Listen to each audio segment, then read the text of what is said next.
கார்த்திரையாய் சூழ்ந்த இருளறவே பேரொழியாய் நின்ற திருவுருவே ஆசானே என ஆள்பவனே குருநாதா பக்கிரிசாமி. இது ஒரு எப்பயுமே வெற்றி சக்ஸஸ் மீட் அப்படின்றது ரொம்ப ஸ்பெஷல் தான் எல்லாருக்குமே. இந்த படத்துக்கு குறிப்பாக அது ரொம்ப ரொம்ப இம்பார்ட்டன்ட் அப்படின்னு நினைக்கிறேன். பிகாஸ் சண்முகா வந்து இப்போது ரொம்ப ஃப்ரெண்ட் ஆகிட்டார் எனக்கு. ஸோ அதனால் அவர் ஜெயிக்கணுன்ற ஒரு நோக்கத்தோடு தான் நான் இந்த படத்தில் ரொம்ப நிறைய விஷயத்தை எடுத்து போட்டுக்கிட்டு செஞ்சேன் அப்படின்னு சொல்லலாம். So தரோலி enjoyed making music for him. ஒரு பெரிய வெற்றிக்கான எல்லா ஒரு அடையாளங்களும் அவர்கிட்ட இருக்குது. அவர் ஒரு பெரிய ஃபோர்ஸ் ஆவார் இந்த சினிமாவில். வர்த்தக ரீதியான படங்களில் கொடிகட்டி பறப்பாருன்னு நான் சொல்லிக்கிறேன்.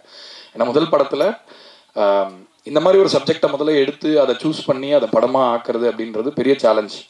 அவர் சொன்னார் இல்லையா, அந்த மாதிரி அருள்தாஸ் சார் ஒரு டைலாக் சொல்லுவார், அக்காவை கல்யாணம் பண்ணுறேன்னு சொல்லிட்டு தங்கச்சி ஏண்டா கட்டினேன்னு ஊருக்கு சொல்லணும் அப்படின்னு. ஊருக்கு மட்டும் இல்லை, ஆடியன்ஸ்க்கும் நம்ம சொல்லி ஆகணும். அது ரொம்ப நேர்த்தியாக சொன்னால் தான். ஏன்னா அந்த மாதிரி ஒரு சில விஷயங்கள் ஒரு நூல் மீறினா அது வந்து தவறான ஒரு விஷயமாக கூட போயிடலாம். அதில் மேரேஜில் இருக்கிற அந்த காம்ப்ளெக்சிட்டிஸை அழகாக புரிஞ்சுக்கிட்டு அதோட நுட்பமாக கையாண்டது அண்டு காஸ்டிங் ரொம்ப அற்புதமாக பண்ணியிருந்தார். So Shanmuga, welcome to Tamil cinema. நீங்கள் மேலும் மேலும் ஜெயிக்க என்னுடைய வாழ்த்துக்கள். அவர் எதுவும் நான் மாற்றிட்டேன்லாம் எதுவும் சொன்னாங்க. நான் அந்த மாதிரிலாம் எதுவும் பண்ணலை. நாங்கள் டெய்லி வாக்கிங் போவோம், கொஞ்சம் பேசுவோம், கொஞ்சம் சாப்பிடுவோம், அப்புறம் வருவோம், அவ்வளோதான். ஸோ அதனால் ஒரு நல்ல நண்பன் கிடச்ச ஒரு சந்தோஷத்தோடு நான் இந்த வாழ்த்து மாதிரி சொல்லிக்கிறேன். அப்புறம் சக்தி சார் ரொம்ப இம்பார்ட்டன்ட் பர்சன். அதாவது சொல்கிறேன், ஏதாவது நம்ம ஒரு முயற்சி எடுக்கிறோம், ஏதாவது ஒரு இது சின்னது பெருசு அப்படின்னு எந்த கேள்வியுமே கேட்காம வெறும் படத்தோட அந்த குவாலிட்டியை, படத்தோட அந்த இன்னேட் குவாலிட்டியை வச்சு அந்த படத்துடைய ஒரு பல்ஸை பிடிச்சி பார்க்கக்கூடியவர். அது மாதிரி பிடிச்சிருக்குன்றதுக்காக அவர் அதாவது ஒரு படம் நம்ம நம்ம நம்ம பிடிச்சவங்களா இருக்கோன்றதுக்காக அவர் வந்து தப்பாகவும் அதை புகழ்ந்தும் பேச மாட்டார், இது பண்ண மாட்டார். கரெக்டாக அதுக்கு உண்டான விஷயத்த அவர் கணிச்சிருவார். ஸோ ரொம்ப ரொம்ப வெரி ஒரு சென்சிபிளான ஒரு டிஸ்ட்ரிபியூட்டர். இன்றைக்கி அவருடைய லோகோ போட்டு அந்த படம் வந்ததுன்னா கண்டிப்பாக அந்த படத்து மேலே ஜனங்களுக்கே ஒரு நம்பிக்கை வர அளவுக்கு ஒரு அபிமானத்தை சம்பாதிச்சிருக்கீங்க. ஸோ திரும்ப எங்களுக்கு இந்த வெற்றியை கொடுத்தது ரொம்ப நன்றி சார். அண்ட் அருள்தாஸ் சார், அவர் தான் எனக்கு படத்தில் ரொம்ப பிடிச்ச கேரக்டர். நான் அவரோட தீம்லாம் வந்து ரொம்ப ஆசையாக போட்டேன். ஏன்னா வந்து இந்த வீடு கொளுத்தின்ற கேரக்டருக்குலாம் ரொம்ப இன்ட்ரெஸ்டிங். கல்யாணத்தில் வந்து ஒரு எல்லா கல்யாணத்துலையும், என் கல்யாணத்துலையும் ஒருத்தர் இருந்தார் அந்த மாதிரி. அது யாருன்னு சொன்னால் நான் வீட்டுக்கு போக முடியாது. அதனால் அந்த மிஸ்டர் எக்ஸ் இருப்பாங்கல்ல கல்யாணத்தில், பொதுவாக அந்த மாதிரி கேரக்டரை வந்து பண்ணுறது வந்து ஒரு மீட்டரை தாண்டி. ஏன்னா அவர் திரும்ப திரும்ப அதாவது ஒரு ஹீரோயின்னா அவங்க பேசுகிற டைலாக் ஒரு சீன் அழகிற மாதிரி, ஒரு சீனில் வந்து அன்பாக பேசுகிற மாதிரி, இந்த மாதிரி நிறைய ஷேட்ஸ் இருக்கும். ஆனால் அவருக்கு என்ன பெரிய சேலஞ்ச் இந்த படத்துலனா எல்லாமே அதே சீன் தான். அவர் யார் என்ன பண்ணாலும் அதே மாதிரி ரியாக்ட் பண்ணணும். அதில் உள்ள சின்ன சின்ன வேரியேஷன்ஸ்லாம் பண்ணி அப்படியே எல்லாருமே எனக்கே வந்து ஒரு மாதிரி காண்டாக ஆரம்பிச்சிருச்சு. ஏன்டா அந்த ஆள் சும்மா எல்லாமே அதை சொல்லிட்டே இருக்காரு அப்படின்னு.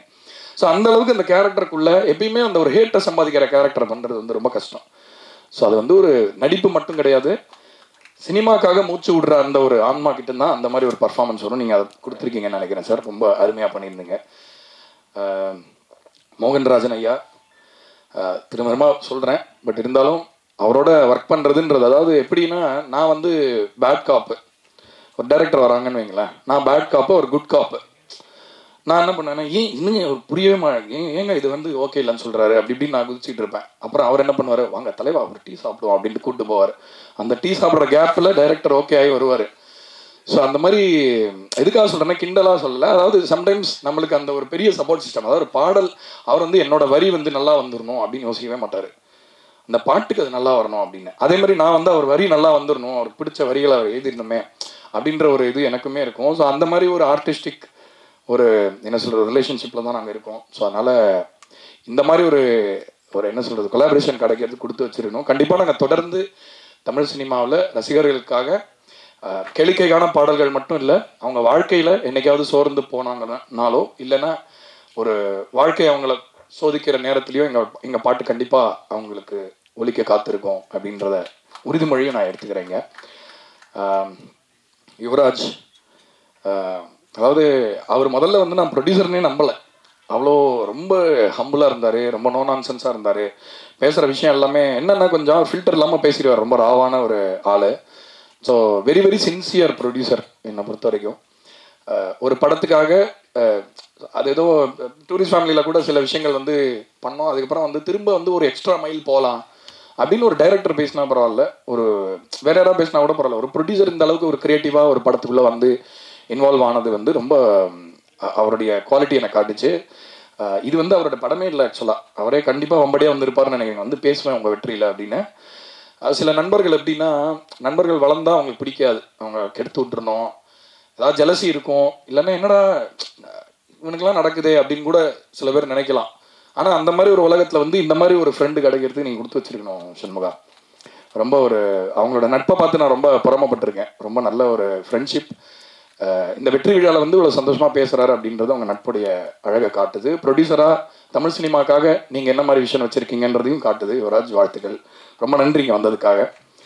And most important person Vikram Prabhu sir. என்ன சொல்கிறது, நான் திரும்ப சொல்கிறேன், நான் மீட் பண்ணதுலேயே மோஸ்ட் டீசென்ட் டிக்னிஃபைடு மேன் அப்படின்னு சொல்லணும் அவரை. அது மட்டும் இல்லை, அவருடைய ஃபிலிம் சாய்ஸஸ்லாம் பாருங்கள். அதாவது எல்லாருமே இப்போ ஒரு ரேஸ் இருக்குது, ஆனால் வந்து சரியான படங்களை பண்ணணும், சரியான படைப்புக்காக நம்ம இருக்கணும். இந்த மாதிரி ஒரு படத்தை வந்து எடுத்து நான் பண்ணுறேன் அப்படின்னு அவர் சொன்னதே வந்து ஒரு சர்ப்ரைசிங்காக இருந்தது. ஏன்னா ஃபர்ஸ்ட் ஹாஃபில் ஃபுல்லாக அவர் மற்றவங்களுக்கு சென்டர் ஸ்டேஜ் கொடுத்துட்டு செகண்ட் ஹாஃபில் தான் ஃபுல்லாக அந்த கண்ட்ரோல் எடுப்பார் அவர் மேலே. அந்த மாதிரி காட்சிகளில் அவர் காட்டியிருந்த ஒரு யதார்த்தம். ஏன்னா விக்ரம் பிரபு சார் நம்ம ஒரு ஆக்ஷனாக ஒரு கும்கி மாதிரி படங்களில் அந்த மாதிரி பார்த்துட்டு திடீர்னு ஒரு யதார்த்தமான ரோல் அவர் எப்படி பண்ணுவாருன்ற அந்த ஒரு எனக்கு ஒரு எக்ஸைட்மெண்ட் இருந்தது. பட் அது அவ்வளோ அழகாக பண்ணியிருந்தாரு. எனக்கு ரொம்ப ரொம்ப பிடிச்ச டைலாக் என்னன்னா, அந்த மொட்டை மாடியில் சொல்லலான்னு நினைக்கிறேன். அவங்க மீனாட்சி வருவாங்க, இவங்க அந்த எழுடாபாட்டில் பாட்டு முடிச்சுட்டு இவர் மாடியில் வந்து சொல்லுவார், இந்த மாதிரி நீங்கள் ரொம்ப நல்லவர், வேறு யாரும் அந்த பெருசாக பிரச்சனை பண்ணியிருப்பாங்க, நீங்கள் பிரச்சனையே பண்ணலான்னு சொன்னோன்னே, நான் யார் தெரியுமா உசிலம்பட்டியில் அப்படின்னுவார். என்னன்னா, அதாவது எவ்ரிபடி ஹாஸ் அ பாஸ்ட். அதாவது ரக்கடாக இருந்து வாழ்க்கையில் பக்குவப்பட்டு அதுக்கப்புறம் கல்யாணம் பண்ணவனுடைய ஒரு மனநிலை, அந்த மனநிலையை வெளிப்படுத்துறது, அந்த ஆர்க்குக்கு ரெஸ்பெக்ட் கொடுக்கறது, டைரக்டருக்கு அந்த தன்னை அர்ப்பணிக்கிறது, அந்த மாதிரி நிறைய உங்களுடைய பரிமாணங்களை கேள்விப்பட்டிருந்தா கூட இந்த படத்தில் பர்சனலாக அதை எக்ஸ்பீரியன்ஸ் பண்ண முடிஞ்சது சார். இது உங்களுக்கு பெரிய ஒரு வெற்றி படமாக இருக்கிறது எனக்கு பெரிய சந்தோஷம். அண்ட் வாழ்த்துக்கள் சார், ரொம்ப அருமையாக பண்ணியிருந்தீங்க. அண்ட் முருகானந்தம் என்னுடைய பழைய டீ ஃப்ரெண்ட்ஸ் இருப்பாங்க சில பேருக்கு. டீ குடிக்கணும்னா ஒரு ஃப்ரெண்ட் இருப்பான் தெரியுமா, அந்த மாதிரி எப்பயுமே நான் டீ குடிக்கணும்னா அவரை கூப்பிடுவேன். நைட்லலாம் வந்து ஒரு 1 மணி 2:30 மணிக்கெலாம் போயிட்டு டீ எல்லாம் குடிச்சிக்கிட்டு சினிமா பற்றி பேசிக்கிட்டு அவர் பேசுவார், நான் பேசுவேன். அதாவது இவர் சொன்னார், சுதர்ஷன் சொன்னார், அவர் வந்து ரொம்ப வெறப்பான ஆள் மாதிரி இருப்பார், பல்ல காட்டினா அந்த மாதிரி இருக்காது அப்படின்னு. ஆனால் அந்த பல்லுக்கு பின்னாடி ஒரு பயங்கர பக்குவமான சினிமாவை ஆழமாக அசைப்போட்ட ஒரு நேர்த்தியான மனிதன் இருக்காரு அப்படிங்கிறதையும் நான் சொல்கிறேன். அந்த சைடு எனக்கு தெரியும். ஸோ ஒரு நல்ல, அதான் சொல்கிறேன், சினிமாக்காக வாழணும்னு வந்தவங்கெல்லாம் வந்து இந்த மாதிரி ஒரு கதாபாத்திரம் பண்ணும்போது அந்த கதாபாத்திரத்துக்கு ஒரு ஸ்பெஷல் கிடைக்கிது. ஸோ முருகானந்தம் ஐயா ரொம்ப சந்தோஷம். அண்ட் அவங்க 2 பேரையும் பற்றி கண்டிப்பாக பேசணும். அதாவது ஸ்பாய்லராக இருக்கும் சொன்னால், பட் 2 பேருமே வந்து ஒரு 2 பெரிய பில்லர்ஸ் ஆஃப் த ஃபிலிம். 2 பாதியையும், முதல் பாதி இவங்களும் 2வது பாதி அவங்களும் அப்படி தாங்கியிருக்காங்க. ஆக்சுவலாக மீனாட்சிக்காவது பரவாயில்ல, நிறைய டைலாக்ஸ் இருக்குது, இவங்களுக்கு பாவம் டைலாக்ஸுமே கம்மி. அவ்வளோண்டு ஸ்பேஸ்க்குள்ளே அவங்க அப்படி ஒரு அந்த கேரக்டரை ஒரு முத்திரை பதிச்சிருக்காங்கன்னு தான் சொல்லணும். எனக்கு வந்து ரொம்ப அந்த மீண்டும் பிறந்த பாட்டாக இருக்கட்டும், இல்லைன்னா அந்த கல்யாண கலவரமே பாட்டாக இருக்கட்டும், எல்லாத்துலேயுமே வந்து அவங்க வெறும் எக்ஸ்பிரஷன்ஸ் தான். டைலாக் வந்து ரொம்ப கம்மி. கிட்டத்தட்ட அவங்க கேரக்டரே வந்து ஒரு ரொம்ப இன்ட்ரோவர்ட், ரொம்ப பேச விருப்பம் இல்லாத ஒரு கேரக்டர் மாதிரி பண்ணியிருப்பாங்க. மௌனத்திலே அவங்க ரொம்ப நிறைய ஆழமான எக்ஸ்பிரஷன்ஸ்லாம் கொடுத்து அந்த கேரக்டருக்கு பெரிய ஒரு மெருகேற்றிருக்காங்க. So great debut, I think. Welcome to Tamil cinema Sushmita. And Meenakshi, பேஜாரான பாட்டுக்கு ஆக்சுவலாக ஒரு பெரிய இன்ஸ்பிரேஷன் சொல்லணும். அந்த பாட்டோட அந்த அவங்க முதல்ல வந்து இந்த கேரக்டரை பற்றி சொன்னபோது இவங்க கேரக்டர் ஒரு பெரிய இன்ஸ்பிரேஷன். ஏன்னா வந்து ஒரு சைடில் இவங்க சிஸ்டரோட கேரக்டர் வந்து ரொம்ப இன்ட்ரோவர்ட்டாக இருந்தால் இவங்க அப்படியே ஒரு போல ஆப்போசிட்டாக இருப்பாங்க. ஸோ சண்முகா வந்து முதல்ல அது சுச்சுவேஷனை சொன்னபோது அவர் வேற ஒரு பாட்டு சொன்னார், நான் பண்ண ஒரு பாட்டு எனக்கு ரெஃபரன்ஸாக சொன்னார். அதுக்கப்புறம் அவங்க கேரக்டர் அவங்க பண்ண விதத்தெல்லாம் பார்த்துட்டு அதுக்கப்புறமா we decided that we should maybe do a very bubbly song. Like நீங்கள் சொன்னீங்க அந்த பாட்டு வந்து ரொம்ப பப்ளியான விஷயத்தை கொண்டு வந்தது அப்படின்னு. பட் நீங்களும் அதுக்கு ஒரு ரீசன் நினைக்கிறேன். அண்ட் சில டைலாக்ஸ்லாம் ரொம்ப அழகாக பண்ணியிருந்தீங்க. சில எக்ஸ்பிரஷன்ஸ், ஒரு சுட்டியாக இருக்கிற அந்த பப்ளினஸ், அது நேச்சுரலாகவே உங்ககிட்ட இருக்குதுன்னு நினைக்கிறேன். இந்த படத்துக்கு பெரிய ஒரு சக்தியாக இருந்தது அது. So thank you. அண்டு வழக்கம் போல் ஒரு முக்கியமான நன்றியை நான் கடைசியாக ரொம்ப மோஸ்ட் இம்பார்ட்டன்ட் பீப்புளுக்காக தான் நான் ரிசர்வ் பண்ணியிருக்கேன். ப்ரெஸ் அண்ட் மீடியா திரும்ப எப்பயுமே உங்களுடைய ஒரு சப்போர்ட் வந்து எங்களுக்கு கிடச்சிக்கிட்டே இருக்குது. இது வந்து எங்களுக்கு இன்னும் பயத்தை தான் கொடுக்குது ஆக்சுவலாக. ஏன்னா அந்த ஒரு நீங்கள் காட்டுற சப்போர்ட்டையும் நீங்கள் கொடுக்குற அந்த அங்கீகாரத்தையும் வந்து நாங்கள் எந்த நேரத்துலையும் வந்து எக்ஸ்ப்ளாய்ட் பண்ணிடக்கூடாது அப்படிங்கிறதுனால நீங்கள் தான் எங்களோட ஸ்கேல். நாங்கள் எங்களை மெஷர் பண்ணிக்கிற ஒரு அந்த அளவுக்கோடு நீங்கள் தான். ஸோ அதனால் ரொம்ப ரொம்ப ஹாப்பி, ரொம்ப சந்தோஷம். இந்த லவ் மேரேஜ் படத்தையும் ரீசெண்டாக வந்த நான் சம்மந்தப்பட்ட எல்லா படத்தையும் லைக் குட் நைட்லேருந்து ஆரம்பிச்சு லவ்வர்லேருந்து லப்பர் பந்துலேருந்து இசைக்கும் சரி படத்துக்கும் சரி அவ்வளோ பெரிய அங்கீகாரத்தை கொடுத்து இப்போ வந்து டூரிஸ்ட் ஃபேமிலிக்கு அடுத்து இப்போ லவ் மேரேஜ் வரைக்கும் உங்கள் சப்போர்ட் எவ்வளோ பெருசு அப்படிங்கிறத நீங்கள் நிரூபிச்சுக்கிட்டே இருக்கீங்க. ஸோ அதனால் எல்லாரையும் யாரையும் விடலைன்னு நினைக்கிறேன். ஸ்வேதா ஸ்ரீ ப்ரொடியூசர் அவங்க வந்து ஃபஸ்ட் டைம் பண்ணுறாங்க. ஸோ ரொம்ப ரொம்ப பெரிய சப்போர்ட்டாக இருந்தாங்க. தீரஜ் இங்கே இருக்கார். ஸோ வாழ்த்துக்கள். மற்ற சப்போர்ட்டிங் காஸ்ட் எல்லாருக்குமே வந்து ரொம்ப நன்றி.